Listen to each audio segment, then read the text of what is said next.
Hello guys, welcome to my YouTube channel, and today is August 6, 2017, and sa vlog na ito, ipapakita ko sa inyo ang mga tips kung paano mapansin ng iyong crush.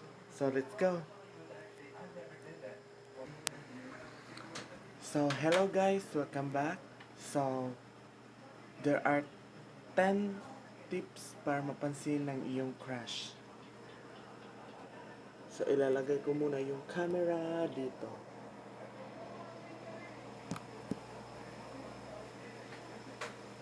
So, yung tips kung paano pansin ng iyong crush is babasahin ko at mula siya sa isang blog.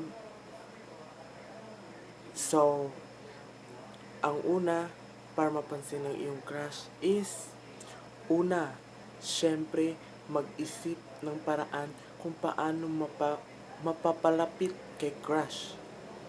Kaibigan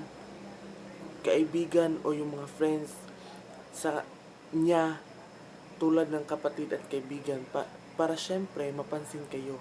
So yun ang number one tips. Mag-isip ng paraan kung paano mapalapit kay crush. So ang una is yung mga friends niya, yung friends mo, at na friends mo rin, sila yung una-una mong katulong kung paano mapansin ang iyong crush. So, pangalawa, alamin ang gusto ni crush at sikapin itong iparamdam sa kanya o maibigay. So dapat alamin mo ang mga gusto ng iyong crush, katulad ng ano yung favorite niyang pagkain, ang favorite niyang damit, lalong-lalo na ngayon sa mga millennials na mahilig magbigay ng mga bagay-bagay sa kanilang mga crush. So, paalala lang, huwag puro gastos para kay crush, mag-iwan ng para sa sarili. So, yun ang number 2. So, proceed tayo sa number 3. Kung unang beses pa lang nagkita, importante na ma-recognize ka niya. Siyempre, dapat ma-recognize ka ng iyong crush. Kaya banggain mo siya at bigyan ng nakaka-inlove na titig sa mata at matamis ng ngiti. Wow naman! So, maganda yung tips number 3. Kailangan kung gusto mong ma-recognize ng iyong crush, so yun ang tips. Banggain mo siya at bigyan ng nakaka-inlove na titig sa mata at matamis ng ngiti. So yun, common na yun na nakikita na yun sa mga movie. Yun. So, tips number 4, makipagtitigan na animoy nag-aakit pero iwas-iwas lang baka mapagkamalang manyakis. So yun, kung gusto mo pansin yung crush, so titigan mo lang siya hanggang sa magka-eye to eye contact kayo. Pero ano tawag dito, pero huwag masyado baka raw mapagkamalan kayong manyakis. So number 5, para mapansin ka ni crush ay batukan mo habang nakatalikod, tapos pagharap mag-sorry ka, sabihin mo, ay akala ko ikaw yung friend ko, sorry. Then offer him or her to be your friend at yayain mo na siyang magkape o mag-milk tea para hindi magalit. Tapos simulan mo na ang magpa-cute. So yun ang tip number 5. Now, tips number 6, kung nagawa mo na lahat ng nabanggit ko from tip 1 hanggang tip 5 at hindi epektibo, ito ang gawin mo.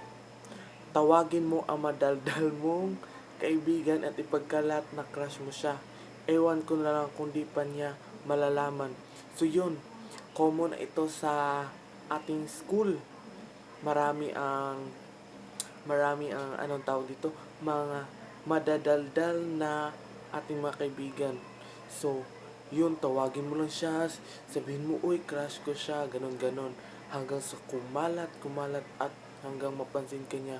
Pero ito lang paalala ko, kapag yan kumalat, maiba kasing tao na yung crush mo, eh, parang imbis na maging friend kayo, eh, wala na siyang um, feelings as a friend. Parang nagagalit pa sa iyo at saka pinagkakamalan ka pang masamang tao kasi baka akala niya masama yung motibo mo sa kanya as a person. So, tip number 7. At kung hindi umubra ang number 6 tips ko, baka ikaw ang may problema.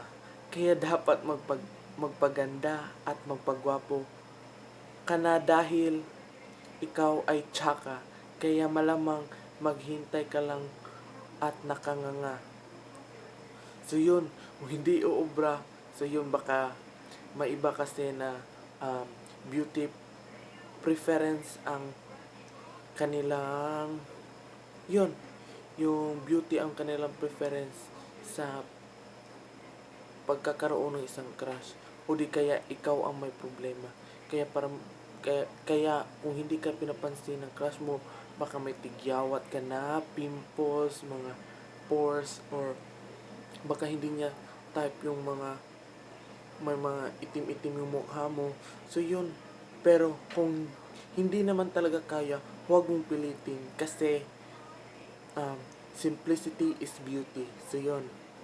At number 8, tip number 8 is, at kung hindi pa rin umubra ang tip number 7 ko, kunin ang cellphone number ni crush at mag-group message kunwari.